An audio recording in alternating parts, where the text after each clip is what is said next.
نحمده ونصلي ونسلم على رسوله الكريم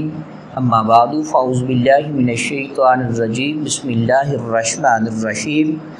وأذان من الله ورسوله إلى الناس يوم الحج الأكبر يوم الحج الأكبر أن الله بريء من المشركين ورسوله فإن تبتم فهو خير لكم وإن توليتم فاعلموا أنكم غير معجز الله وبشر الذين كفروا بعذاب أليم صدق الله مولانا العظيم وصدق رسوله النبي الكريم الأمين إن الله وملائكته يصلون على النبي يا أيها الذين آمنوا صلوا عليه وسلموا تسليما الصلاة والسلام عليك يا سيدي يا رسول الله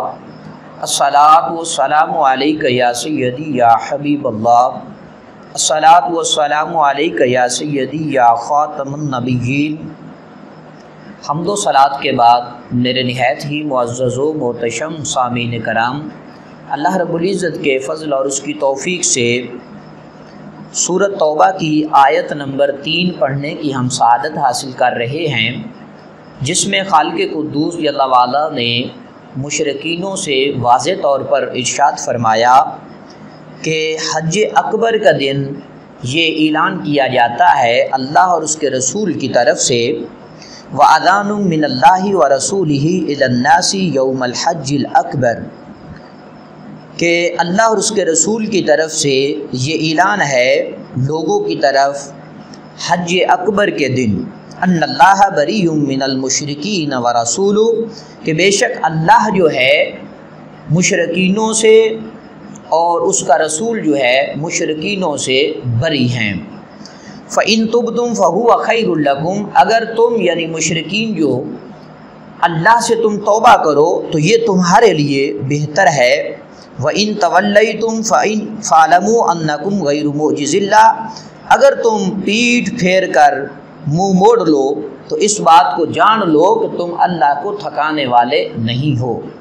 وَبَشِّرِ الَّذِينَ كَفَرُوا بِعَذَابٍ أَلِيمٍ خوشخبری ہے ان لوگوں کے لیے جنہوں نے کفر کیا عذاب علیم کی۔ حضرات محترم، اس آیت مقدسہ کے اندر یوم عرفہ کے دن جو واقعہ رونما ہوا اس کا یہاں ذکر کیا جا رہا ہے، اور اس بات کا بھی جاننا ضروری ہے کہ حج اکبر جو ہے وہ کسے کہا جاتا ہے۔ حضرت حسن رحمۃ اللہ تعالی علیہ یوم الحج الاکبر کی تفسیر میں بیان فرماتے ہیں کہ جس سال حضرت ابو بکر صدیق رضی اللہ تعالیٰ عنہ نے حج فرمایا اس سال مشرکینوں کی کثرت بھی تھی، اس وجہ سے اس حج کو حج اکبر کہا جاتا ہے۔ امام عبداللہ بن احمد نصفی رحمۃ اللہ تعالی علیہ اس آیت کی تفسیر میں فرماتے ہیں کہ یوم سے مراد عرفہ کا دن ہے۔ یوم سے مراد کیا ہے؟ عرفہ کا دن ہے، کیونکہ وقوف عرفہ جو ہے حج کے ارکان میں سے رکن اعظم ہے، اس وجہ سے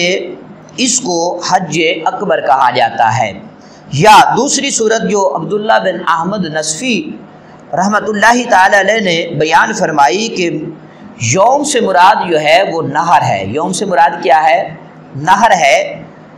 کیونکہ حج کے زیادہ تر افعال جیسے طواف، قربانی، سر منڈانا اور رمی وغیرہ کرنا یہ سارے کے سارے جو ہیں اسی دن میں ہوتے ہیں، اور اس حج کو اس وجہ سے حج اکبر کہا جاتا ہے۔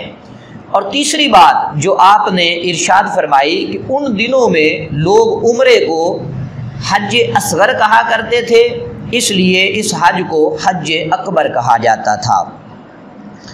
احادیث اور آثار صحابہ میں مختلف دنوں کو حج اکبر کہا گیا ہے، جبکہ عوام میں یہ مشہور ہے کہ جب یوم عرفہ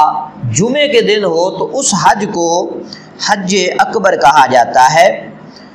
اس کے ثبوت میں اگرچہ کوئی صراحتاً حدیث موجود نہیں ہے، لیکن یہ کہنا بھی غلط نہیں ہوگا کہ اکثر روایات سے اس دن کا حج اکبر ہونا جو ہے وہ ثابت ہے، اور اس پر ملا علی قاری رحمۃ اللہ تعالی علیہ نے اس دن کے حج اکبر ہونے کے ثبوت کے حوالے سے الحج الاوفر فی الحج الاکبر کے نام سے ایک مستقل